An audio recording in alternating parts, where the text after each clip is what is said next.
নবীজি বলেছেন, আলা আখবিরুকুম বিআহলিল জান্নাহ, তোমাদেরকে কি আমি জান্নাতি মানুষদের কথা বলে দিব না? কারা জান্নাতি হবেন, তাদের মার্কা কি হবে, আলামত কি হবে? ভাইরা আমার, নবীজি সাল্লাল্লাহু আলাইহি সাল্লাম বলেছেন, দেখুন জান্নাতি মানুষের মার্কা কি, আলামত কি। জান্নাতি মানুষের মার্কা বা আলামত তার লেবাস বা পোশাকে যতটা প্রকাশিত হয়, তার চেয়ে বেশি তার আচরণে প্রকাশিত হয়। নবীজি বলেছেন, কুল্লু দাঈফিন মুতাদাঈফ, প্রত্যেক ওই ব্যক্তি যে বিনয়ী হয়ে থাকে, নিরীহ টাইপের মানুষ, কেউ ধাক্কা দিলেও পারতপক্ষে পাল্টা ধাক্কা দিতে চায় না, এড়ায় চলে আসে।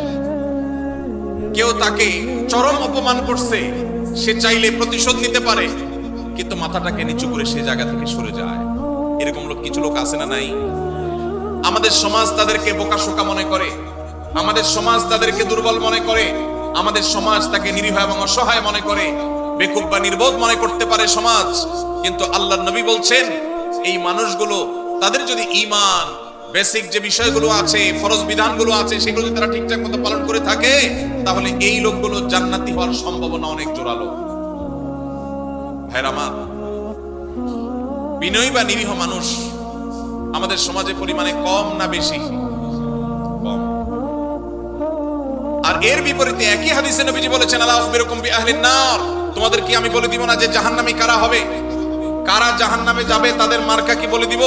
নবীজি সাল্লাল্লাহু আলাইহি সাল্লামকে যখন বলা হলো, হ্যাঁ আল্লাহর রাসূল অবশ্যই বলুন, তখন তিনি বলেছেন, কুল্লু উতুল্লিন জাওয়াজিন মুস্তাকবির,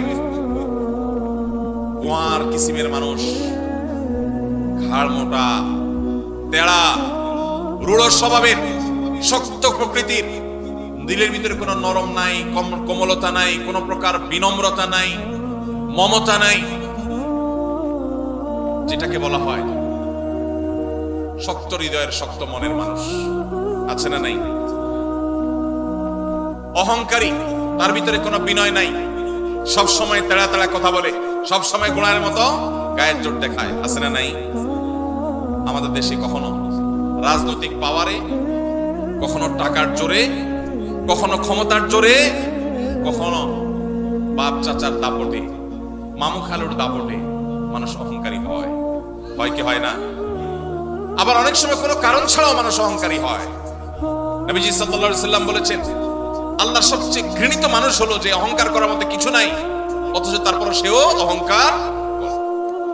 আমরা এমন একটা সমাজে বসবাস করছি, একজন প্রাপ্তবয়স্ক মানুষ তো অনেক পরের কথা, ছোট ছোট বাচ্চা কাচ্চাকেও দেখবেন আচরণের মধ্যে এমন পরিমাণ যুদ্ধ যুদ্ধ ভাব, এমন পরিমাণ মার মার কাট কাট ভাব, এমন পরিমাণ অহংকার ভাব, এমন পরিমাণ আপনার সব ভেঙে চুরে শেষ করে ফেলবে এমন ভাব।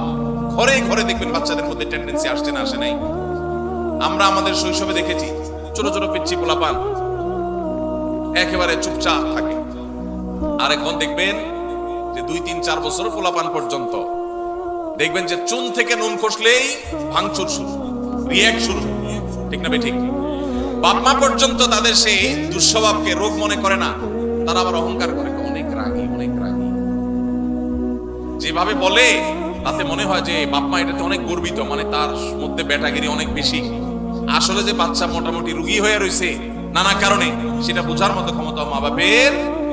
ভাইরা আমার, নবী করিম সাল্লাল্লাহু আলাইহি সাল্লামের একটি হাদিস আপনাদেরকে শোনাতে চাই, আবু দাউদে বর্ণিত হয়েছে। নবীজি সাল্লাল্লাহু আলাইহি সাল্লামের সম্পর্কে বলেছেন, আনা যাইমুন বিবাইতিন ফি রাবাদিল জান্নাতি লিমান তারাকাল মিরাআ ওয়া ইন কানা মুহিক্কা,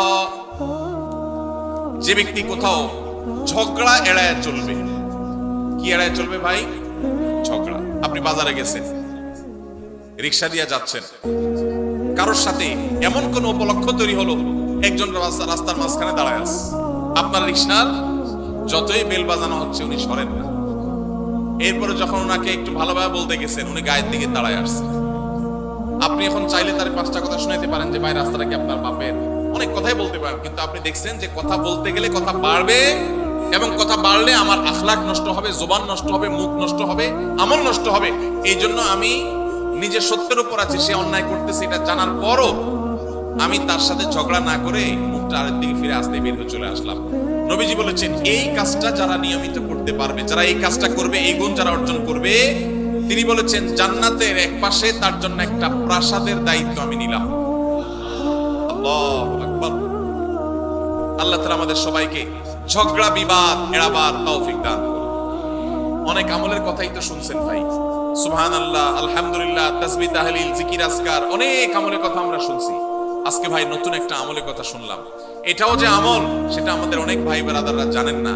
যে আমলটা হলো ঝগড়া করার সুযোগ আছে, স্কোপ আছে, গায়ের জোর আছে, সাথে লোক আছে, চাইলে কথা বাড়ানো যায়, এবং যার সাথে ঝগড়া তৈরি হয়েছে তিনি একটা ফালতু বিষয় নিয়ে আপনার সাথে ঝগড়া লিপ্ত হয়েছেন, তিনি একেবারে অন্যায়ের উপর আছেন, ভুলের উপরে প্রতিষ্ঠিত আছেন, আপনি পরিষ্কার ভাবে দেখছেন তিনি রং, এরপরও তাকে রং জেনেও আপনি সত্য জানার পরেও শুধু ঝগড়াটাকে মিনিমাইজ করতে গিয়ে যে আমি কথা বাড়াতে চাই না, এই জন্য আমি হেরে গেলাম, কথা বাড়াইলাম না, এই কাজটা যদি করতে পারেন তাহলে নবীজি জান্নাতের চৌহদ্দির ভেতর একটা প্রাসাদ আল্লাহর কাছ থেকে আপনাকে পাইয়ে দেওয়ার দায়িত্ব নিয়েছেন। আল্লাহ আমাদের সবাইকে জান্নাতি হওয়ার তৌফিক দান করুন। ভাইরা আমার, এই আমলটা প্র্যাকটিস করবেন তো আজ থেকে ইনশাআল্লাহ। দিনে যদি একবারে আমলের প্র্যাকটিস করতে পারেন, কয়বার?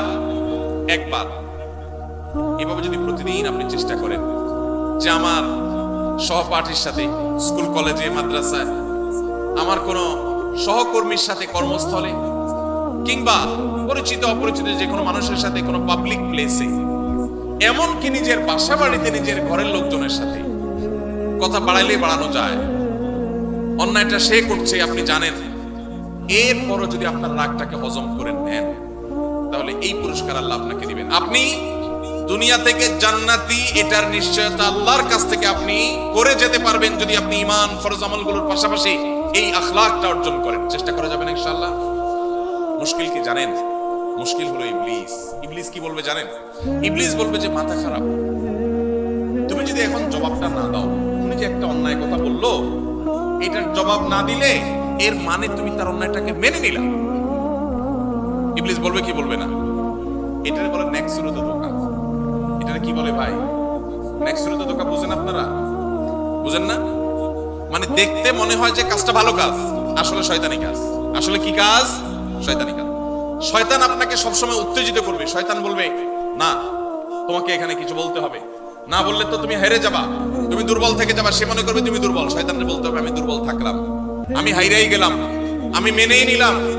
কেন? কারণ ওই জন্য নবীজি জান্নাতের গ্যারান্টি দিয়েছেন। জাইম শব্দটি আরবিতে অত্যন্ত গুরুত্বপূর্ণ, অর্থবহ একটা শব্দ। জাইম শব্দের মানে হলো জিম্মাদার, দায়িত্বশীল। নবীজি বলেছেন সে জান্নাত পাবে তা নয়, তিনি বলেছেন আমি দায়িত্ব নিলাম, দায়িত্ব গ্রহণ করলাম, আমি জাইম হলাম ওই ব্যক্তি, যেই ব্যক্তি ঝগড়া পরিহার করলো, সে হকের উপর আছে, সত্যের উপর আছে, তারপর সে ঝগড়া করলো না। আল্লাহ আমাদের সবাইকে গুণটা অর্জন করার তৌফিক দান করুন। ভাইরা আমার, ঝগড়া এড়াবার চেষ্টা করবো তো ইনশাআল্লাহ। যদি ঝগড়া এড়াইতে পারেন, কথা বললেই কথা বাড়ে। এমন একটা কথা বলছি পুরো মেজাজটা গরম হয়ে গেছে, আমি এখন চাইলে আরেকটা কথা বলতে পারি কিন্তু বললাম না, বাহ্যিকভাবে হেরে গেলাম। শয়তান কিন্তু উস্কাবে, শয়তান কিন্তু খোঁচাবে, শয়তান কিন্তু উত্তেজিত করবে, বলবে যে আরে মাথা খারাপ। এভাবে যদি হাল ছেড়ে দাও তো সবাই কি মনে করবে? মনে করবে এর দোষ ঠিকই আছে, নাহলে সে চুপ করে চলে গেলে সবাই মনে করুক আমাকে খারাপ, আল্লাহ আমাকে ভালো মনে করবে ইনশাআল্লাহ। এই গুণটা অর্জন করা যাবে ইনশাআল্লাহ। ভাই, একই হাদিস আবু মুহাম্মদ আলী বাহিল রাদিয়াল্লাহু তাআলা বর্ণনা করেছেন, মুসনাদ সুনান আবু দাউদে বর্ণিত হয়েছে। এই হাদিসের পরের অংশে নবীজি বলেছেন ওয়া বিবাইতিন ফি ওয়াসতিল জান্নাতি লিমান তারাকাল কিযবা ওয়া ইন কানা মাযিহা। যে ব্যক্তি মিথ্যা কখনো বলে না, মিথ্যা কখনো বলে না, এমন কি রসিকতা করে, মজা করেও কখনো, দুষ্টুমি করেও কখনো সে মিথ্যা কথা বলে না। আজকাল যুবকদের মধ্যে দেখবেন দুষ্টুমি করে, হাসতে হাসতে, খেলার ছলে, বিনোদনের ছলে মিথ্যা কথা বলা, এটাকে অপরাধ পর্যন্ত মনে করছে না। মুসলমান সিরিয়াসলি মিথ্যা কথা বলবেই না, এমন কি দুষ্টুমি করে, মজা করে, রসিকতা করে মিথ্যা বলতে পারে। নবীজি বলেছেন কেউ যদি দুষ্টুমি করেও মিথ্যা কথা বলা থেকে পরিহার করে, দুষ্টুমি করতে যাচ্ছে, মিথ্যা বলতে যাবে, আল্লাহর ভয় এসেছে, সে পরিহার করেছে, তার জন্য আল্লাহ নবী সাল্লাল্লাহু আলাইহি ওয়াসাল্লাম বলেছেন জান্নাতের সেন্টার পয়েন্টে আমি তার প্রাসাদের দায়িত্ব নিলাম। এরপরে হাদিসের শেষ অংশে নবীজি বলেছেন ওয়া বিবাইতিন ফি আলাল জান্নাতি লিমান হাসানা খুলুকাহ। যে ব্যক্তি তার আচরণ সুন্দর করবে, কি সুন্দর করবে? আখলাক সুন্দর করবে, তার আচরণটা মধুর মতো হবে, তার কথা থেকে মধু ঝরবে, সবাই তার থেকে মিষ্টতা অনুভব করবে, তার কথার মধ্যে কর্কশ ভাব থাকবে না, বেয়াদবের মতো আচরণ করবে না, অহংকারের মতো আচরণ করবে না, ঝগড়াটে স্বভাবের হবে না, বিনয়ী হবে, বিনম্র হবে, মাটির দিকে চেয়ে চলবে। সে যখন হাঁটে তখন মনে হয় যে মাটি তো টের পাচ্ছে না, কারোর সাথে ঝগড়া হলে আস্তে করে মাথাটা নিচু করে সে সেখান থেকে চলে যায়, সবাই তাকে বোকাশোকা মনে করে। কিন্তু এই যে নিরীহ কিসিমের মানুষ, জান্নাতীর মার্কা যাদের মধ্যে সবচেয়ে বেশি, সে মানুষ সম্পর্কে নবীজি বলেছেন যে ব্যক্তি তার সার্বিকভাবে আচরণটা সুন্দর করবে, কারোর হক মারবে না, সবার হক আদায় করে দিবে, সবার যার যার প্রাপ্য পরিশোধ করে দিবে, সবার সাথে আচরণটা সুন্দর করবে, কারোর সাথে রূঢ় আচরণ করবে না, খারাপ ব্যবহার করবে না, গালমন্দ করবে না, এবং মানুষের সামনে উচ্চবাচ্য করবে না, বেয়াদবি করবে না, ঝগড়া ফাসাদ করবে না, আখলাককে যে সুন্দর করবে, আচরণ যার ভালো হবে, যার অমায়িক আচরণে এলাকাবাসী সবাই বলবে হ্যাঁ লোকটার আচরণ অমায়িক। নবীজি বলেছেন এরকম যদি কেউ আখলাককে সুন্দর করতে পারে, জান্নাতের সর্বোচ্চ শিখরে, সর্বোচ্চ মাকামে আল্লাহ তাআলা তাকে প্রসাদ, আল্লাহর পক্ষ থেকে নবীজি প্রসাদ পাইয়ে দিবেন ইনশাআল্লাহ। ভাইরা আমার, আমরা আমাদের আখলাক সুন্দর করবো তো ইনশাআল্লাহ। তাহলে এখানে জান্নাতের 3টা স্তরের কথা আমরা জানলাম। নাম্বার 1, জান্নাতের এরিয়ার মধ্যে আল্লাহ নবী জান্নাতের একটা প্রাসাদের দায়িত্ব নিয়েছেন। নাম্বার 2, জান্নাতের একেবারে সেন্টার পয়েন্টে জান্নাতের দায়িত্ব নিয়েছেন, প্রাসাদের দায়িত্ব নিয়েছেন। আর জান্নাতের সর্বোচ্চ যে মাকাম বা স্তর আছে, সেই স্তরে আল্লাহ তাআলার পক্ষ থেকে আল্লাহ নবী সাল্লাল্লাহু আলাইহি সাল্লাম একটা প্রাসাদ নিয়ে দেওয়ার দায়িত্ব নিয়েছেন। এই যে 3টা জান্নাতের স্তরের কথা নবীজি বলেছেন, এর কোনটা দেখবেন আমাদের যে আমলগুলোকে আমরা সাধারণত জিকির আজকার, নফল রোজা, নফল নামাজ বা এই জাতীয় আমলগুলোকে আমরা একমাত্র নেকামল মনে করি, এরকম কোনটার সাথে সম্পৃক্ত নয়। নবীজি যেগুলো বলেছেন তার সবগুলোর সম্পর্ক হলো আমাদের আচরণের সাথে। কিসের সাথে ভাই? আচরণের সাথে। আজকের এই মাহফিল থেকে আচরণ সুন্দর করবো তো ইনশাআল্লাহ, আচরণ সুন্দর করবো তো ইনশাআল্লাহ। ঝগড়া করব না, ঝগড়া করব না। এই যে রমজান আসছে সামনে, একটা হাদিস আপনারা সবাই শুনেছেন, নবীজি সাল্লাল্লাহু আলাইহি সাল্লাম বলেছেন যে ব্যক্তি রোজাদার অবস্থায় তার সাথে কেউ ঝগড়া করতে আসলো, রোজাদার অবস্থায় কেউ কি করতে আসলো ভাই? ঝগড়া করতে আসলো। যখন কেউ কথা বাড়াচ্ছে, ঝগড়া করবে, এরকম পরিস্থিতিতে সে যদি বলে ইন্নী সাইম, ইন্নী ইমরুম সাইম, আমি রোজাদার মানুষ, আমি তোমার ঝগড়ার উত্তর দিতে পারতাম কিন্তু দিলাম না, কারণ আমি রোজাদার, রোজাদার ঝগড়া করা নিষেধ। দেখুন নবীজি সাল্লাল্লাহু আলাইহি সাল্লাম রমজান মাসে রোজা রেখে ঝগড়া না করার যেন ট্রেনিং আমরা নেই, অভ্যাস যেন করি, এজন্য পুরো রমজান মাসে ঝগড়া নিষিদ্ধ করে দিয়েছে। অতএব ঝগড়া ছাড়ার এই অনুশীলন, এই ট্রেনিং, এই প্রশিক্ষণ, এই অভ্যাস আমরা গড়ে তুলবো ইনশাআল্লাহ। আল্লাহ আমাদের সবাইকে সেই তৌফিক দান করুন। ভাইরা আমার, নবী করিম সাল্লাল্লাহু আলাইহি সাল্লামের এই একটা আমল, এটা যদি আমরা নিজেদের মধ্যে আনতে পারি, আমরা জান্নাতি হয়ে যাওয়ার পথ অনেক সহজ হয়ে যাবে। আল্লাহ আমাকে আপনাকে আমাদের সবাইকে আমলের তৌফিক দান করুন। ভাইরা আমার, এখন আপনারা বলবেন ভাই কোন অন্যায় কাজের বিরুদ্ধে কি আমরা কথা বলবো না? সেখানে যদি বিতর্ক হয়, সেখানে যদি 2টা কথা বাড়াবাড়ি হয়, তাও কি আমরা করবো না? আল্লাহ তাআলা সে সম্পর্কে বলেছেন উদউ ইলা সাবিলি রাব্বিকা বিল হিকমাতি ওয়াল মাউইযাতিল হাসানা ওয়াজাদিলহুম বিল্লাতী হিয়া আহসান। আল্লাহর পথে আহ্বান করতে গিয়ে, মানুষকে ভালো পথে দাওয়াত দিতে গিয়ে যদি কখনো বিতর্ক, বর্ষা, কথা বাড়াবাড়ির দরকার হয়, তাহলে সেটা সর্বোত্তম উপায় হবে ফাইদাল্লাযী বাইনাকা ওয়া বাইনাহু আদাওয়া কান্নাহু ওয়ালিয়্যুন হামীম। আপনার এই বিবাদ, আপনার এই মতপার্থক্য, বিবাদ তো নয়, মতপার্থক্য, এটা এত সুন্দর হবে যে যার সাথে আপনি বিতর্ক করছেন সেখানেও মধুমাখা থাকবে, আন্তরিকতা থাকবে, মায়া মমতা থাকবে। আজকাল দেখবেন এক হুজুর আরেক হুজুরকে জাহান্নামে পাঠিয়ে দিচ্ছে।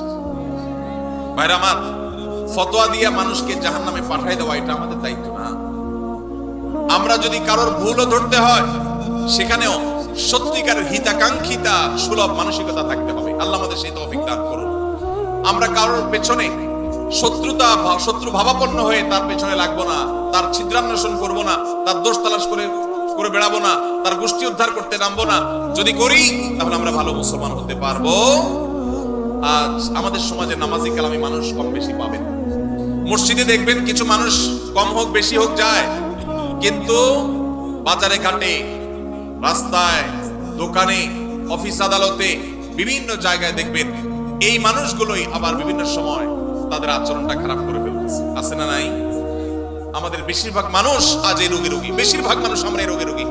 আজকের মাহফিল থেকে যদি একজন ভাই নিয়ত করেন, একজন যদি মনে মনে প্রতিজ্ঞা করেন, আল্লাহ যেহেতু কোরআনে তুমি বলেছো তোমার রহমানের বান্দা যারা বিনয়ের সাথে রাস্তায় চলাফেরা করে, কেউ মূর্খতা সুলভ আচরণ করলো, জাহেলের মতো একটা ঝগড়ার পথ তৈরি করে দিল, তারপরও সালাম দিয়ে এড়ায় চলে যায়, দেখেও না দেখার ভান করে, বুঝেও না বুঝার ভান করে। আল্লাহ আমি সেরকম বিনয় মানুষ হতে চাই, শান্তিপ্রিয় মানুষ হতে চাই। এই প্রতিজ্ঞা করে যদি এখান থেকে যান, আর প্রতিদিন যদি আপনি রাতে শোয়ার আগে নিজের পরীক্ষা নিজে নেন যে আমি আজকে সারাদিনের মধ্যে একটা লোকের সাথেও ঝগড়া চাইলে করতে পারতাম, কিন্তু আমি করলাম না আল্লাহর জন্য, এই এক্সারসাইজটা একবারও করছি কিনা, যদি এটা করতে পারেন তাহলে আমি মনে করবো আজকের মাহফিল সফল এবং সার্থক। আল্লাহ আমাদের সবাইকে সেই তৌফিক দান করুন। ভাইরা আমার, আল্লাহ রাব্বুল আলামিন কোরআনে কারীমে আমাদেরকে শিখিয়েছেন যদি আমাদের কারোর সাথে কখনো কথা বাড়াবাড়ি পর্যন্ত যায়ও, তাহলে সেটা কখনো মন্দ উপায়ে যাবে না, খারাপ ভাবে যাবে না। আল্লাহ বলেছেন ওয়ালা তুজাদিলু আহলাল কিতাবি ইল্লা বিল্লাতি হিয়া আহসান। আহলে কিতাবদের সাথে, ইহুদি খ্রিস্টানদের সাথেও যদি তোমাদের কখনো ধর্মীয় বিষয়ে বিতর্ক তৈরি হয়, তো খবরদার তোমরা বিতর্ক করবে বিল্লাতি হিয়া আহসান, সবচেয়ে সুন্দর উপায়ে। আমাদের নবী করিম সাল্লাল্লাহু আলাইহি সাল্লামের সাথে মক্কার মুশরিকদের সাথে মদিনার ইহুদিদের সাথে আদর্শিক দ্বন্দ্ব ছিল না, কিন্তু আমাদের নবীজি কখনো মুখ খারাপ করেছেন? কি বলেন, মুখ খারাপ করেছেন? ঝগড়াঝাটি করেছেন? গন্ডগোল ফাসাদ করেছেন? আমরা ইসলামের নামে একদল আরেক দলের সাথে মারামারি লিপ্ত হইতে দেখি না? এটা কি সঠিক ইসলাম না ভুল ইসলাম? আমরা ফেসবুকে এক মতের মানুষ আরেক মতের মানুষের গোষ্ঠী উদ্ধার করতে দেখি না? এটা কি সঠিক ইসলাম না ভুল ইসলাম? আল্লাহ আমাদেরকে সঠিক ইসলাম চর্চা করার তৌফিক নসিব করুন। ভাইরা আমার, কারা ঝগড়া যতটুকু করার স্বভাব আছে এটাকে কমাবার নিয়ত করেছে, একটু হাত তুলে দেখান। আল্লাহ আপনি আমাদের সবার আখলাক গুলাকে সুন্দর করে দেন। আল্লাহ আমাদেরকে আপনি শান্তিপ্রিয় মানুষ বানায় দেন। আল্লাহ আমাদেরকে আপনি আল্লাহ আপনার ওলি বানায় দেন। আল্লাহ আমরা যেন নম্র ভদ্র মানুষ হয়ে যেতে পারি সেই তৌফিক দান করেন। জান্নাতি লোকের মার্কা নিয়ে দুনিয়া থেকে যাওয়ার তৌফিক দান করেন। আজকের মাহফিল থেকে আমাদের অন্তরকে আপনি পরিবর্তন করে দেন। ভাইরা আমার, নবীজি সাল্লাল্লাহু আলাইহি সাল্লাম বলেছেন মা দাল্লা কওমান বাদি হুদান কানু আলাইহি ইল্লা উতুল জাদাল। নবীজি বলেছেন আমার পরে কোন সম্প্রদায়, কোন এলাকার মানুষ, কোন জাতি তারা যদি গোমরাহ হয় তো মনে রাখবে তাদের মধ্যে গন্ডগোল, ফাসাদ, মারামারি, ঝগড়া, বিবাদ এগুলো বৃদ্ধি হবে। এই কারণেই তারা হক থেকে বিচ্যুত হবে, গোমরাহ হবে। মানুষ যখন বিতর্ক প্রবণ হয়, বৎসা প্রবণ হয়, ঝগড়া করা তার স্বভাবের মধ্যে চলে আসে, আল্লাহ হক থেকে তাকে দূরে সরায় দেন। সে হক হারিয়ে ফেলে, বিভ্রান্ত হয়ে যায়। এই জন্য ভাইরা, জান্নাতে যাওয়ার যদি প্রত্যাশা থাকে তাহলে মাটির মানুষ হতে হবে, গোয়ার নয়, অহংকারী নয়, বিনয়ী হতে হবে। সমাজের মানুষ বলবে একটু বোকাশোকা, কিন্তু আল্লাহর কাছে আপনি চালাক। সমাজের মানুষ বলবে একটু বেকুব, কিন্তু আল্লাহর কাছে আপনি বুদ্ধিমান। আল্লাহ আমাদের সবাইকে সে মানুষ হওয়ার তৌফিক দান করুন। সবাই চেষ্টা করবো তো ইনশাআল্লাহ। আল্লাহু আকবার। আমরা যদি এই মাহফিল থেকে ডক্টর খন্দকার আব্দুল্লাহ জাহাঙ্গীরের মতো আখলাক নিয়ে যেতে পারি। আপনারা দুইবার এই মাহফিলে এই মাঠ থেকে স্যারের আলোচনা শুনেছেন, এর আগে অনলাইনে অফলাইনে আগে পরে আপনারা শুনেছেন। স্যার কি কখনো আরেক আলেমের গোষ্ঠী উদ্ধার করতে দেখেছেন কখনো? আমার, আমি আল্লাহর কাছে একান্তে কিছু দোয়া যখন করি, খাস দোয়া কবুলের জায়গাগুলোতে আমার কিছু সিক্রেট দোয়া আছে আল্লাহর কাছে। এর মধ্যে একটা দোয়া হলো আমি বলি, আল্লাহ আপনি স্যারের মতো ওইরকম সরল সহজ, ওইরকম বিনয়ী, ওইরকম বিনম্র, উম্মার হিতাকাঙ্ক্ষী, উম্মার কল্যাণকামী, উম্মার ঐক্য প্রয়াসী, বিভক্ত উম্মাকে এক করার জন্য যার মধ্যে প্রচন্ড আকুতি ছিল, ব্যাকুলতা ছিল, অস্থিরতা ছিল, নিজস্ব কোন মিশন নিয়ে উম্মাকে বিভক্ত করার চেষ্টা করেন নাই। আপনি স্যারের মতো সে আখলাক, সে বিনয়, সেই নম্রতা, সেই সুন্দর হাসি, সেই সরলতা, এগুলো আপনি আমাকে দান করেন। আমি একান্তে আল্লাহর কাছে যে কয়েকটা দোয়া সবসময় করার চেষ্টা করি, মধ্যে এই দোয়াটা আমি নিয়মিত করি। আল্লাহ রাব্বুল আলামিন আমাদের সবাইকে আমাদের প্রিয় নবী সাল্লাল্লাহু আলাইহি সাল্লামকে অনুসরণ করে বিনয়ী হওয়ার তৌফিক দান করুন। ভাইরা আমার, আমাদের সমাজে গোয়ার মানুষের অভাব নাই। রাস্তা ঘাটে, স্কুলে, কলেজে, ভার্সিটিতে এক গাঁট তেড়া মানুষ, অহংকারের ঠেলায়, অহংকারের চোটে দেখবেন যে মানুষ টিকার মতো অবস্থা নাই। হাদিস বলছে এগুলো জাহান্নামী হওয়ার আলামত। কিসের আলামত? আপনার মধ্যে যদি আচরণ থাকে তাহলে এটা খুব অ্যালার্মিং একটা বিষয়, আপনার চেঞ্জ হওয়ার সময় আসছে। আল্লাহ তাআলা আমাদেরকে মাটি হওয়ার তৌফিক দান করুন। আমরা মাটি হব তো ইনশাআল্লাহ।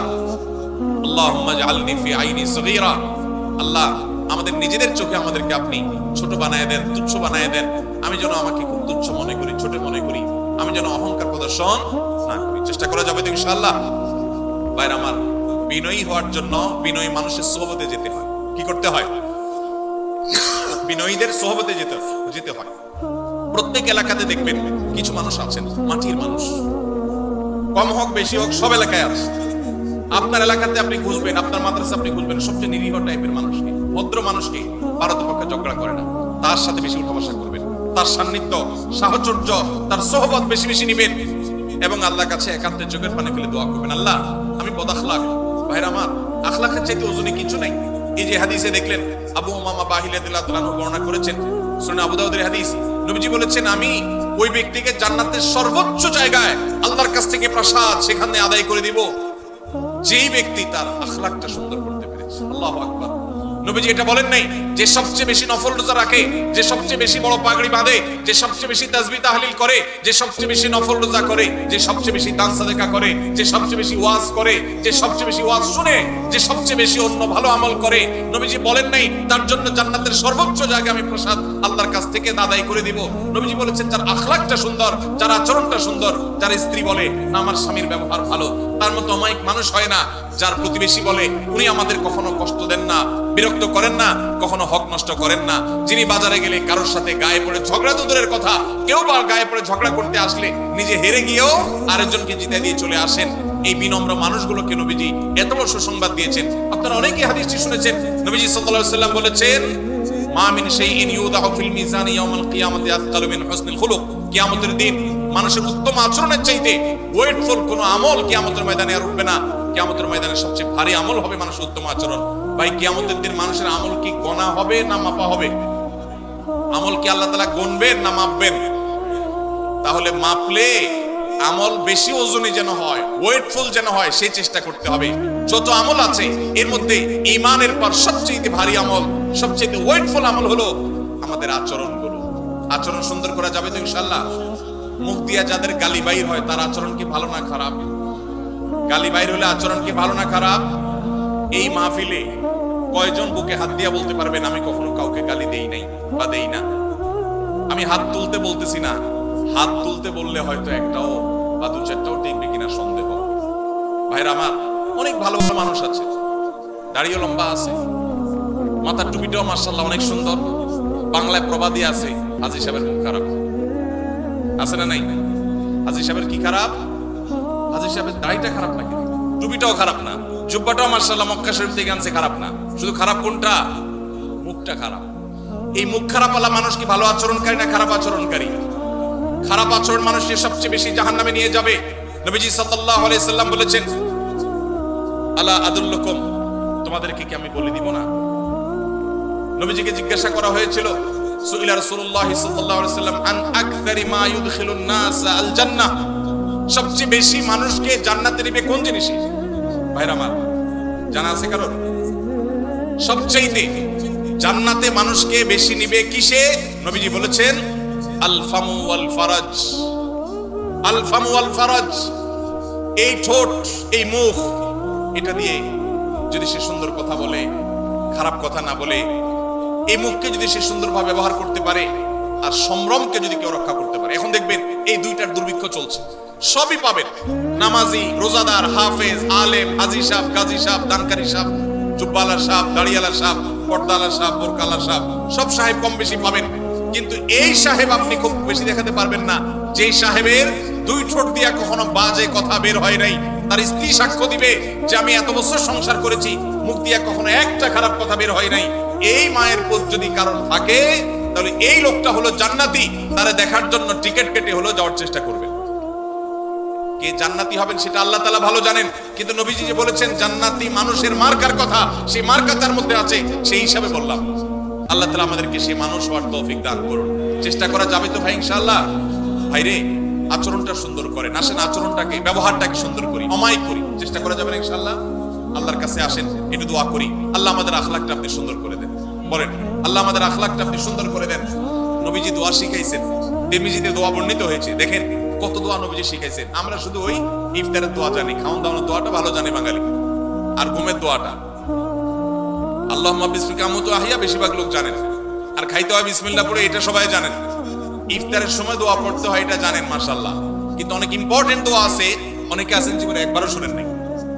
তিরমিজি বর্ণিত হাদিস, নবীজি সাল্লাল্লাহু আলাইহি সাল্লাম দোয়া করতেন আল্লাহর কাছে, আল্লাহুম্মা হদিনি লি আহসানিল আখলাক। আল্লাহ সবচেয়ে সুন্দর আচরণটা যেন আমার হয়। আল্লাহ আমার এই এলাকায় ধামরার মধ্যে যত মানুষের আচরণ হবে এর মধ্যে সবচেয়ে অমায়িক আচরণটা যেন আমার হয়। আল্লাহ আল্লাহুম্মা হদিনি লিআহসানিল আখলাক, আল্লাহ সুন্দর আখলাকের পথে আপনি আমাকে পরিচালিত করেন। ওয়ালা ইয়াহদি লিআহসানিহা ইল্লা আন, আল্লাহ আপনি ছাড়া কেউ আমার আখলাক শুধরাতে পারবে না। আমার আচরণ এত খারাপ যে আমাকে শুধরাইতে আল্লাহর কাছে দোয়া করতে হবে। নবীজি দোয়া শিক্ষা দিয়েছেন সেজন্য।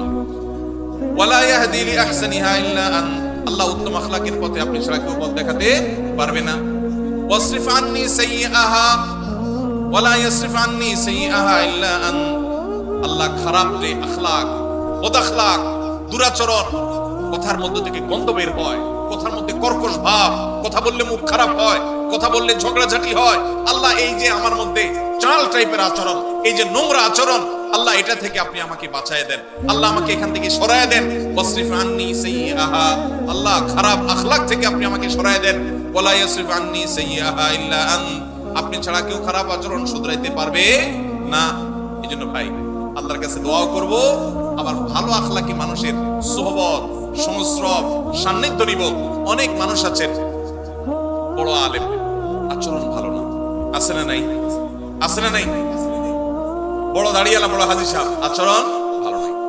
আর যার দাড়ি নাই তার মাথা নাই, তার বুধবার, তার আখলাকি আর কি বে আখলাকি কি। যার নামাজেরই খবর নাই তার তো মাথাই নাই, বুধবার আর মঙ্গলবার কি। কিন্তু অনেক মানুষ আছে যে তাদের গলা আছে, তাদের নামাজ রোজা আছে, কিন্তু আখলাক খারাপ। এই আখলাক খারাপটাকে আমরা আবার, শয়তান আমাদের কাছে আমাদের বদ আখলাককে বিভিন্ন নাম দিয়া সুশোভিত করে তুলে ধরে। শয়তান বলে যে আসলে উনি জালালি তবিয়তের। কি তবিয়তের? জালালি তবিয়তের। আস্ত বদ আখলাকি করে জালালি তবিয়ত আমাদের নবী করিম সাল্লাল্লাহু আলাইহি ওয়াসাল্লামের মধ্যে এটা দেখিনি। কি বলেন? আমাদের নবীজির মধ্যে তথাকথিত জালালি তবিয়ত দেখছেন কখনো আপনি? বলতে পারবেন যে নবীজি সাল্লাল্লাহু আলাইহি ওয়াসাল্লামের জীবনে কখনো রেগে মেগে আগুন হয়ে গেছেন, একদম চিৎকার চেঁচামেচি সব অনেক রাগারাগি করে ফেলছেন? সাহাবীরা বলছেন জালালি তবিয়ত দেখছেন কখনো? আল্লাহ তাআলা আমাদের আখলাকগুলোকে সুন্দর করার তৌফিক দান। আমি ভাই এই আমলটার বড় অভাব আমার নিজের মধ্যে অনুভব করি অনেক বেশি। আর এইটার কথা আমি ঘুরে ফিরে বলার চেষ্টা করি আমার আকুতিগুলো আমি বলার। আল্লাহ আমার সব ভাইদেরকে জান্নাতি মানুষ হয়ে যাওয়ার তৌফিক দান করুন। আজকের এই মাহফিল থেকে আমরা এই আমলটা নিয়ে যাব। আমরা ঝগড়া করব না, ঝগড়া করার সুযোগ তৈরি হলেও ঝগড়া করব না। নিজে হকের উপরে থাকলেও আল্লাহর জন্য ঝগড়া এড়ায় যাব, চেষ্টা করব না ইনশাআল্লাহ। আমাদের মা বোনরা যারা শুনছেন তাদেরকেও বলছি, আপনার পাশের ঘরের মহিলার সাথে কোনো একটা বিষয় নিয়ে ঝামেলা তৈরি হয়েছে, চাইলেই কথা বাড়ানো যায়, মুখটা বন্ধ করে দিয়ে দেন, আল্লাহর জন্য একটু হজম করেন। আপনার মনে হবে যে আমি তো হারিয়ে গেলাম, কিছু না বললে তো আমি মনে হচ্ছে আমি শেষ হয়ে গেলাম। এটা শয়তান করায়। শয়তানকে হারাইতে হবে, নিজকে জিতাইতে হবে। আল্লাহ আমাদের সবাইকে তৌফিক দান করুন। ভাইরা আমার কথা শেষ। আমি শুধুমাত্র আপনাদের কাছে আবদার রেখে গেলাম, আবেদন রেখে গেলাম, আমরা যেন উত্তম আখলাক, বিশেষ করে ঝগড়া মুক্ত বাংলাদেশ গড়তে পারি। চেষ্টা করে যাবেন ইনশাআল্লাহ। আমরা কি ঝগড়া সহ বাংলাদেশ চাই না ঝগড়া মুক্ত বাংলাদেশ চাই? ঝগড়া মুক্ত বাংলাদেশ চাই। তাহলে আমার নিজেকে আগে সংশোধন করতে হবে। জগৎ ঠিক হয়ে যাবে আমি ঠিক হলে। আমি নিজে খারাপ, আমি চাই সব ফেরেশতা হয়ে যাক। হবে কোনোদিন? তাহলে আমরা চেষ্টা করবো তো ইনশাআল্লাহ। যত জায়গায় আপনি বাসে উঠছেন, বাসের পাশে সিটালার সাথে একটা ঝগড়ার ইস্যু তৈরি হয়েছে। কি হয়েছে? নাইট কোচে যাচ্ছেন, সামনের সিটে বসা, উনি ওনার সিটটাকে চেয়ার কোচে ডাউন করে দিছে, এমন ডাউন করে দিছে একবার আপনার বুকের উপর এসে পড়ছে। ঝগড়া করার ইস্যু তৈরি হয়েছে না হয় নাই? সুন্দর করে যদি তাকে বুঝায় বলতে পারেন আলহামদুলিল্লাহ। আর যদি দেখেন যে না তিনি ভুল বুঝতেছেন, বলবেন ভাই সরি, ঠিক আছে থাক, আমার কোনো আপত্তি নেই ভাই, কষ্ট হচ্ছে, তারপর আপনি মেনে নেবেন, আপনি ভালো মুসলমান হতে পারবেন। আর যদি বলেন মিয়া সোজা করবেন নাকি আঙ্গুল বাঁকা করব, হ্যাঁ ভদ্র মানুষের ভাত নাই না, চিনছেন আপনি আমি কে, তাহলে বুঝবেন আপনার লক্ষণ খারাপ। আপনার লক্ষণ এটা ছোট লোকের আচরণ। এটা কার আচরণ? আর বড় লোকের আচরণ হলো ভাই আপনি রাগ করেন না, সরি ভাই, আপনি মনে কিছু করছেন ভাই, ঠিক আছে ভাই থাক, দরকার নাই, এই যে আমি মেনে নিলাম, এটা হলো ভালো মানুষের। আল্লাহ আমাদেরকে ভালো মানুষের গুণ অর্জন করার তৌফিক দান করুন। ভাইরা যে সমস্ত প্রশ্ন আসছে অনেক হয়েছে, আমি প্রশ্নগুলো উত্তর সংক্ষেপে দিয়ে যাই। সাইফুল্লাহ ভাই আপনি কষ্ট করে একটু কাজ করে খান। বিসমিল্লাহ। নিচে ইফতার করার পর যদি বিমান আকাশে উড়ে এবং উপরে ওঠার পর সূর্য দেখা যায়, তাহলে সেই রোজা কি পুনরায় রাখতে হবে? খুবই দরকারি প্রশ্ন, বিশেষ করে আমাদের প্রবাসী ভাইদের জন্য গুরুত্বপূর্ণ। অনেক সময় হজম নিচে যখন আমরা সূর্য ডুবে গেছে দেখি, অনেক সময় অনেক উপরে উঠলে দেখা যায় সূর্য তখনও ডুবে নেই। উপর থেকে সূর্য দেখা যায় যে একটু পরে ডুবছে। এখন কেউ বিমানে বসছে, বিমান ছেড়ে দিবে, রানওয়েতে আছে, এদিকে ইফতারের টাইম হয়ে গেছে, সূর্য ডুবে গেছে, মাগরিবের ওয়াক্ত হয়ে গেছে, আজান হয়ে গেছে। তিনি খেজুর পানি খেয়ে বিসমিল্লাহ পড়ে রোজা ভেঙে ফেলেছেন। বিমান রানওয়ে দিয়ে আস্তে করে আপনার ফ্লাই করেছে। এই বিমান উড্ডয়নের পর উপরে যাওয়ার পর দেখা যাচ্ছে আরে সূর্য দেখা যাচ্ছে, নিচে কিন্তু সূর্য ডুবে গেছে। এখন সেই রোজা আবার রাখতে হবে কিনা? খেয়ে তো ফেলছে আগেই।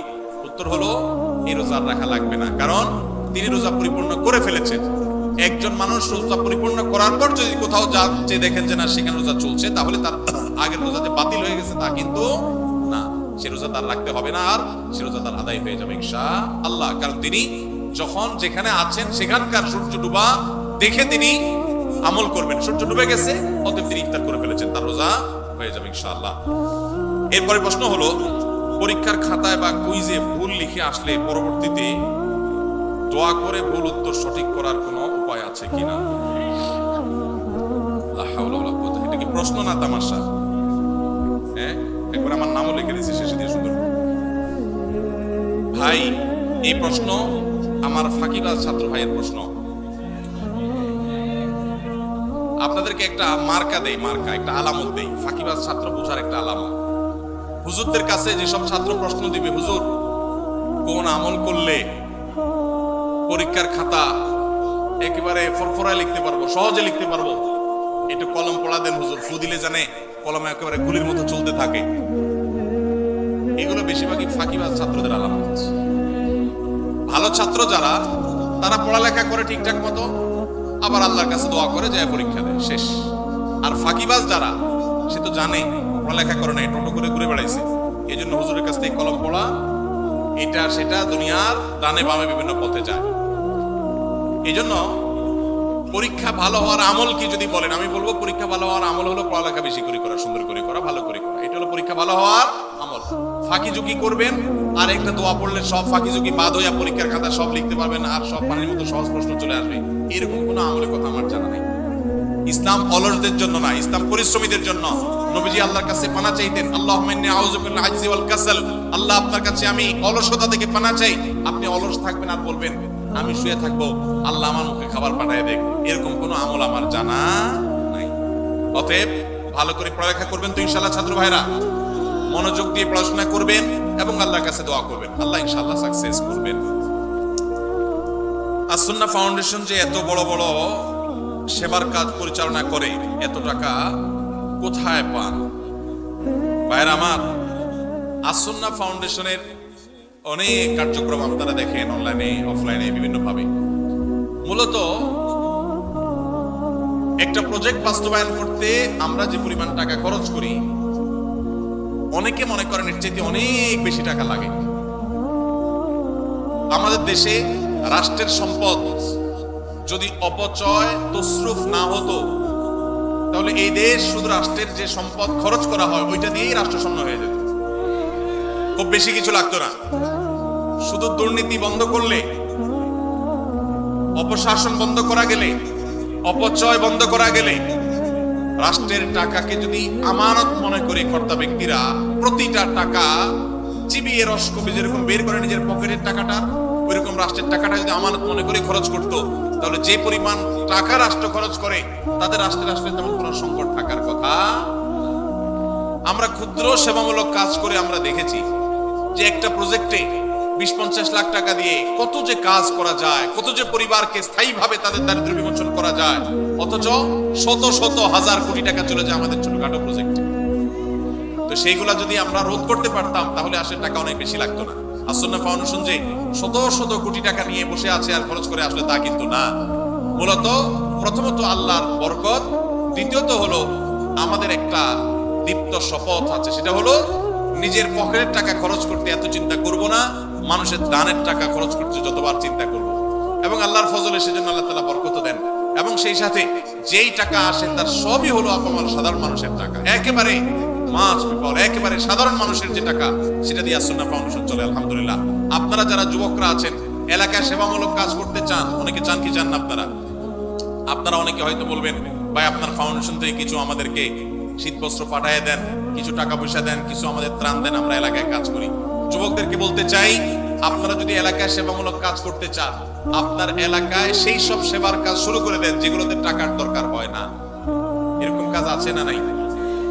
আপনার এলাকাতে একটা রাস্তা ভাঙা, আপনারা 4-5 যুবক মিলে সেই রাস্তাটা ভাঙা রাস্তাটা মেরামত করে দেন শারীরিক পরিশ্রম করে। সম্ভব কি সম্ভব না? আপনি যখন এই কাজটা করবেন, আল্লাহ আপনাকে এর চেয়ে বেশি কাজ করার তৌফিক দান করবেন। এরপরে প্রশ্ন, ইসলামে নারীদের সাক্ষী পুরুষের সাক্ষীর চেয়ে দুর্বল কেন? অর্থাৎ দুজন মহিলার সাক্ষী একজন পুরুষের সাক্ষীর সমপর্যায়ের কেন? বিষয়টি বুঝিয়ে বললে ভালো হতো। ধন্যবাদ। দেখুন, ইসলামে বিভিন্ন চুক্তি, লেনদেন, কায় কারবার, এগুলোর সাক্ষ্য দেওয়ার ক্ষেত্রে দুইজন নারীর সাক্ষ্যকে একজন পুরুষের সাক্ষ্যর সমান ধরা হয়েছে। এখন সঙ্গত কারণেই প্রশ্ন আসলো যে পুরুষ একজন সাক্ষ্য দিলে যেই কোনো লেনদেনে, যে কোনো কাজ কারবারে সেটা একজনের সাক্ষ্য হিসেবে বিবেচিত হবে, কিন্তু মহিলা যখন সাক্ষ্য দিবে তখন দুইজনেরটা একজন পুরুষের সমান কেন হবে? মহিলা কি মানুষ না? কত মহিলা আছে পুরুষের চাইতে আমলের দিক থেকে আরো ভালো, আছে না নাই? অনেক পুরুষ আছেন যিনি পুরুষের চাইতে বেশি আল্লাহর প্রিয় বান্দা। তাহলে সেক্ষেত্রে সাক্ষ্য দেওয়ার ক্ষেত্রে নারীর অর্ধেক কেন? এর উত্তর হলো, ইমাম মুহাম্মদ রহমতুল্লাহ আলাই, ইমাম আজম আবু হানিফা রহমতুল্লাহ আলাইহির একজন ছাত্র, ইসলামের ইতিহাসের একজন বড় ইমাম, ইমাম মুহাম্মদ রহমতুল্লাহ আলাই, তিনি বলেছেন, যেহেতু সচরাচর চুক্তি, কাজ কারবার, বাহিরের লেনদেন, এগুলোতে নারীরা উপস্থিত থাকে না, সচরাচর মেয়েদের উপস্থিতি সেসব জায়গায় থাকে না। একটা চুক্তি হচ্ছে, একটা লিখিত হচ্ছে, সেখানে মহিলাদের উপস্থিতি সাধারণত কম থাকে, পুরুষরাই থাকে। যেহেতু তাদের উপস্থিতিটা সচরাচর থাকে না, অতএব তাদের কেউ যদি সাক্ষ্য দেয় তাহলে ব্যাপারটা একটু স্ট্রং করার দরকার আছে, কারণ তার তো থাকার কথা না, কিভাবে সাক্ষ্য দিল? সেজন্য এটাকে স্ট্রং করবার জন্য আরেকজন নারী সাক্ষ্য যখন দেয় তখন সেই স্ট্রংনেসটা চলে আসে। শুধুমাত্র ওই সাক্ষ্যটার মধ্যে স্ট্রংনেস আনার জন্য দুইজনকে সেখানে একজন পুরুষের সমান ধরা হয়েছে। এখানে কোনো মর্যাদার তারতম্য বোঝাবার জন্য নয়, যে নারী তো বাইরে সাধারণত থাকে না, যদি সাক্ষ্য দেয় তাহলে সেক্ষেত্রে মানুষের মনের মধ্যে এই সংশয় আসতে পারে, নারী কোত্থেকে আসলো এখানে। এই সংশয় দূর করবার জন্য আরেকজন নারী যখন সাক্ষ্য দেয় তখন আর সংশয় করবার কোনো সুযোগ থাকে না। তাহলে এখানে মর্যাদার কোনো পার্থক্যের জন্য এটি করা হয়নি, এটা মুহাম্মদ রহমতুল্লাহ বলেছেন। আর অনেক ইমামগণ অনেক ব্যাখ্যা দিয়েছেন। কি কি ধরনের গুনাহে লিপ্ত হলে আল্লাহ ওই ব্যক্তির দিকে মুখ ফিরিয়ে নেন, ওই ব্যক্তির দিক থেকে মুখ ফিরিয়ে নেন? ভাইরা আমার, নবী করিম সাল্লাল্লাহু আলাইহি ওয়াসাল্লামের একটি প্রসিদ্ধ হাদিস আছে, তিনি বলেছেন, সালাতাতুল লা ইয়াকাল্লিমুহুমুল্লাহু ওয়া লা ইউযাক্কিহিম ওয়া লা ইয়ানজুরু ইলাইহিম ওয়া লাহুম আযাবুন আলীম। তিন শ্রেণী মানুষ আছে, তাদের জন্য 4টা শাস্তি হবে। কয়টা শাস্তি হবে? 4টা। কয় শ্রেণী মানুষের জন্য? 3 শ্রেণী মানুষের জন্য। নাম্বার 1, শাইখুন জানি, যে ব্যক্তি বয়স্ক হয়েও ব্যভিচারে লিপ্ত হয়েছে, এই ব্যক্তির সাথে আল্লাহ কিয়ামতের দিন কথা বলবেন না, আল্লাহ তাকে পবিত্র করবেন না, তার দিকে চেয়ে তাকাবেন না, এবং তাকে কঠোর শাস্তি দিবেন যে সে প্রাপ্তবয়স্ক, বিবাহিত, বৃদ্ধ, এরপরও সে জিনায় কেন লিপ্ত হলো। নাম্বার 2, ওয়া মালিকুন কাযযাব, যেই রাজা, যেই শাসক প্রজাদের সাথে মিথ্যা কথা বলে, প্রতারণা করে, ডাহা ডাহা মিথ্যা কথা বলে, এরকম বাদশা, এরকম রাজা, এরকম শাসক, তাদেরকে নবী সাল্লাল্লাহু আলাইহি ওয়াসাল্লাম বলেছেন কিয়ামতের দিন আল্লাহ তাদের সাথে কথা বলবেন না, তাদের গুনাহগুলোকে maaf করবেন না, পবিত্র করবেন না, এবং আল্লাহ তাদের দিকে তাকাবেন না, চেয়ে দেখবেন না, এবং তাদের জন্য কঠোর শাস্তি রয়েছে। আর 3 নম্বর হলো ওয়াইলুল মুস্তাকবির, যেই গরীব পরিবার, মানুষটা গরীব আবার অহংকার করে, তো এই ব্যক্তিকেও আল্লাহ রাব্বুল আলামিন কিয়ামতের ময়দানে এই শাস্তিগুলো দিবেন। এরপরে প্রশ্ন হলো, ধার্মিক, পরেজগার, আল্লাহভীরু অর্থাৎ ভালো ইসলামিক জ্ঞান সম্পন্ন মেয়ে জীবন সঙ্গী হিসেবে পেতে চাইলে কি করা উচিত? ভাইরা আমার, যুবক যারা বিবাহ করেন নাই, দিনদার ভালো পাত্রীকে যদি জীবন সঙ্গী হিসাবে পাইতে চান তাহলে আপনার নিজেকে ভালো হইতে হবে। আপনি লাগাবেন তাল গাছ, আশা করবেন আম, সম্ভব? অনেক যুবক আছে নিজে সব 2 নম্বরই কাজ করে বেড়াবে, আর বিয়ের আগে মহিলা মাদ্রাসার প্রিন্সিপালের কাছে যায় কানে কানে বলে, হুজুর একটা ভালো মেয়ে দেখেন, আছে না নাই? তো এটা কোনো ভালো মুসলমানের আলামত না। আপনি নিজে ভালো হওয়ার চেষ্টা করেন, এটা হলো ভালো মেয়ে পাওয়ার সবচেয়ে বড় উপায়। নাম্বার 2, সূরা ফুরকান আয়াত নম্বর 74, রব্বানা হাব লানা মিন আজওয়াজিনা ওয়া যুররিয়াতিনা কুররাতা আয়ুন ওয়াজআলনা লিল মুত্তাকিনা ইমামা, বেশি বেশি পড়বেন, আল্লাহ নেককার জীবন সঙ্গী যেন পাই, এই দোয়া বেশি বেশি পড়বেন। সূরা ফুরকান আয়াত নম্বর কত? 74। আর নিজে ভালো আমল করবেন আর ভালো নেককারদের সাথে থাকবেন, ইনশাআল্লাহ দেখবেন আল্লাহ ভালো জীবন সঙ্গী দান করবেন। সূরা বাকারা 256 নম্বর আয়াতে বলা হয়েছে, দিনের ব্যাপারে কোনো জবরদস্তি কিংবা বাধ্যবাধকতা নাই, তাহলে আমার প্রশ্ন মেয়েদের পর্দা করাটা কি বাধ্যতামূলক? কারণ পর্দার কথা বললে অনেকে আয়াতের উদ্ধৃতি দেয়। ভাইরা আমার, আল্লাহ বলেছেন যে ইসলামে কোনো জবরদস্তি চলবে না, লা ইকরাহা ফিদ্দীন, ইসলামে কোনো বাধ্যবাধকতা চলবে না। এর মানে কি? এর মানে কাউকে জোর করে মুসলমান বানানো যাবে না। আপনি যখন ইসলামে ঢুকে গেছেন তখন তো আপনি আল্লাহর সমস্ত বিধিবিধান মেনে নিচ্ছেন মাথা পেতে, সেটা তো মানতে আপনি বাধ্য। আপনি নিজের উপর নিজে সেটা আবশ্যিক করে নিয়েছেন। হ্যাঁ, আপনাকে অন্য আরেক মুসলমান বাধ্য করবে না, কিন্তু আল্লাহই আপনাকে বাধ্য করেছেন, আপনি নিজে সেটাকে গ্রহণ করেছেন। সেজন্য কোন নারী যদি নিজেকে মুসলমান দাবি করেন, তার জন্য পর্দা মেনে চলাটা সুন্নাত না ফরজ? ফরজ। 2 বছর আগে একটি মেয়ের সাথে বিয়ের কথা হয়েছিল, এখন কোনো কারণবশত হয় নাই, মাঝে কথা বন্ধ ছিল। 2 মাস আগে বাড়ির সব জানাই, আবার এখন ফ্যামিলি ভাবে কথা হয়, খোঁজ খবর নিয়ে আব্বা রাজি না এখন, কিন্তু মেয়ে নাকি আমাকে এখন খুব পছন্দ করে। আমি সব জায়গা থেকে ব্লগ দিয়েছি তাকে কষ্ট দেয়াতে এখন কোনো গুনাহ হবে কিনা আমার? ভাইরা আমার, যদি কোনো কারোর সাথে বিয়ের আলাপ সালাপ হয়, কোনো কারণে পারিবারিক ভাবে কোনো কারণে বিয়েটা আর হলো না, তাহলে তার সাথে পরবর্তীতে ইনবক্সে, মেসেঞ্জারে, হোয়াটসঅ্যাপে ইটিশ পিটিশ আলাপ করা যাবে না যাবে না? যদি করেন তাহলে সেটা হবে জেনা। সেটা হবে কি? জেনা। এখন যদি বলেন যে না, সে মেয়ে আমাকে ডিস্টার্ব করে, হাই হ্যালো জিজ্ঞাসা করে, আজেরা কথা জিজ্ঞাসা করে, তাহলে সোজা ব্লক মারবেন। সোজা কি মারবেন? আর এই ব্লক মারলে যদি মনে হয় যে না, তিনিও তো একজন মানুষ, তার মনে কষ্ট দিলে কি আল্লাহ খুশি হবে, তাহলে বুঝবেন যে সাক্ষাৎ শয়তান হাজির হয়ে গেছে।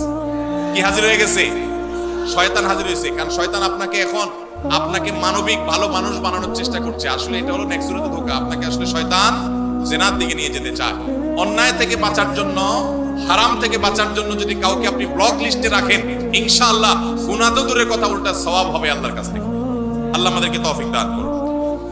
আমার নাম আব্দুল্লাহ খান, আমি একজন মালয়েশিয়ান প্রবাসী। আমার প্রশ্ন হচ্ছে, আমি জানি রমজান মাসের শেষ 10 দিনে বিজয় রাতের মধ্যে শবে কদর রাত, কিন্তু সৌদি আরবে একদিন আগে শবে কদর পালিত হয়, আমাদের বাংলাদেশে একদিন পরে শবে কদর পালিত হয়। পৃথিবীতে শবে কদর রাত কি 2 বার আসে বা হয়? ভাইরা আমার, অনেক কমন একটা প্রশ্ন। এই প্রশ্নের উত্তর হলো, আল্লাহ রাব্বুল আলামিন পৃথিবীর যে প্রান্তের মানুষের জন্য যখন বেজর রাত হবে, তাদের জন্য তখন শবে কদর দিবেন। এটা অস্বাভাবিক নয় যে বাংলাদেশের মানুষ যে রাত শবে কদর করেছে, সৌদি আরবের মানুষ ভিন্ন রাত শবে কদর করেছে। কারণ আমাদের এখানে যখন এখন রাত চলছে, ঠিক এই টাইমে আমেরিকাতে ফকফকা দিনের আলো। ঠিক না ভাই? ঠিক। তাহলে আমাদের যদি এখন শবে কদর হয়, আমেরিকান মানুষদেরকে এখন শবে কদর হওয়ার সুযোগ আছে?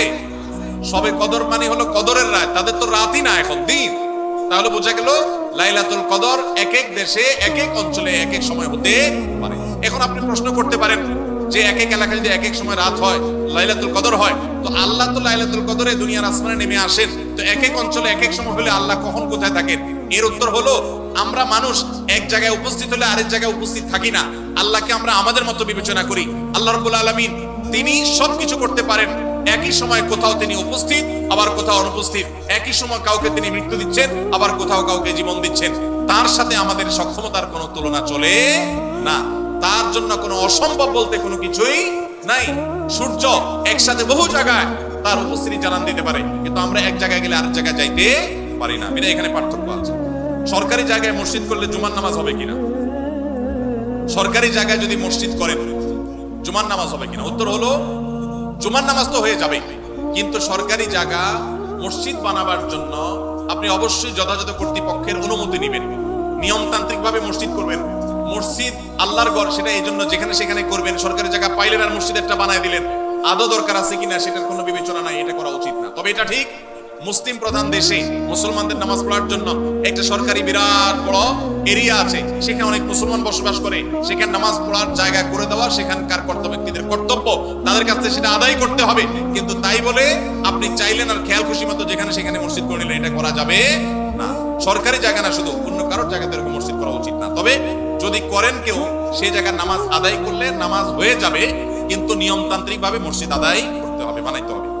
মসজিদে চেয়ারে বসে নামাজ পড়লে নামাজ হবে কিনা? ভাই, মসজিদে চেয়ারে বসে নামাজ পড়লে নামাজ হবে কিনা? উত্তর হলো, যদি কেউ রুকু সেজদা দিতে অপারগ হন, অসুবিধা হন, তাহলে তার জন্য এটা জায়েজ হবে।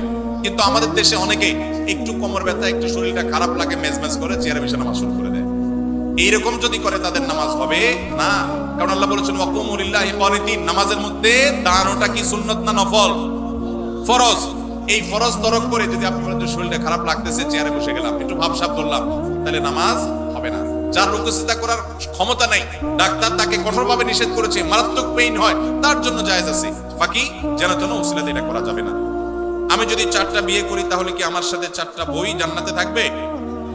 ভাইরা আমার, এই প্রশ্ন যে করছে একটা তার কপালে এখন জুটছে কিনা আমার সন্দেহ আছে। এরকম বেশি বেশি ইটিশ পিটিশ করার লোকগুলোর আলামত বেশি ভালো হয় না, সাধারণত ব্যতিক্রমও আছে।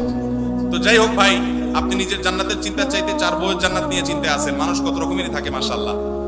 তো এটা নির্ভর করবে আমলের উপর ভাই। আপনার বউ 1 জন না 2 জন 3 জন না 4 জন, এটা ইস্যু না। ইস্যু হলো যে সবাইকে জান্নাতি বানাতে পারলেন কিনা, আপনি নিজে জান্নাতি হতে পারলেন কিনা। যদি সবাই জান্নাতি আমল করেন তাহলে সবাই জান্নাতে যাবেন। আল্লাহ না করুক যদি 2 জন জান্নাতি আমল করেন তাহলে 2 জন জান্নাতে যাবেন। যে জান্নাতি আমল করবে সেই জান্নাতে যাবেন। আপনি নেককার মানুষ হলেন, আপনার বউ 4টা হলো 4টাই একেবারে বাই ডিফল্ট ফ্যামিলি মেম্বার হিসাবে অটো পাস পেয়ে যাবে। দুনিয়াতে অটো পাস আছে, আল্লাহর কাছে অটো পাস বলতে কিচ্ছু। যার যার আমল করেই তাকে পার হইতে।